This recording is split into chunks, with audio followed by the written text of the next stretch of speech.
పైసలు లేవు కోసినా లేవు అని చెప్తే ఆయన రేవంత్ రెడ్డి గారు తిరుగుతున్నటువంటి ప్రత్యేక విమానాలు ఈ మంత్రులు వేసుకపోతున్నట్టు ఈ నల్లగొండ కోమటిరెడ్డి వెంకటరెడ్డి ఈ నల్లగొండక హెలికాప్టర్ వేసుకొని పోతాడు వీడికెళ్ళి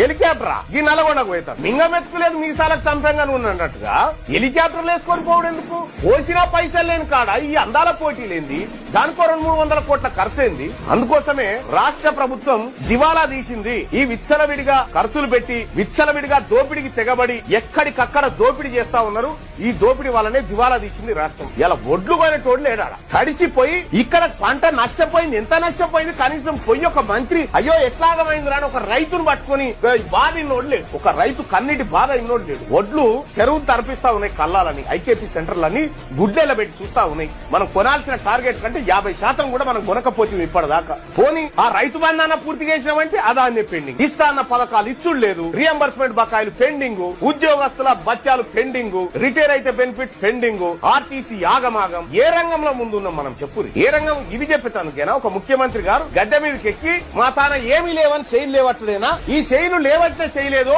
అప్పుడే 2023లో లేవడితే నీకు ఓటేయన్నా వద్దా అనేది జనం డిసైడ్ అయ్యేటోళ్ళు కదా ముఖ్యమంత్రి గారు ఇప్పుడు చెప్తే లాభమైంది ఇప్పుడు చెప్పడం అంటే ఏందన్నట్టు దీన్ని మోసం అంటారు దీన్ని రాజకీయ పరిభాషలో చెప్పాలంటే ఒక మోసం ఇది ప్రజలను నయవంచనకు గురి చేయడం నమ్మించి నయవంచనకు గురి చేసేటువంటి కార్యక్రమం Download ShareChat.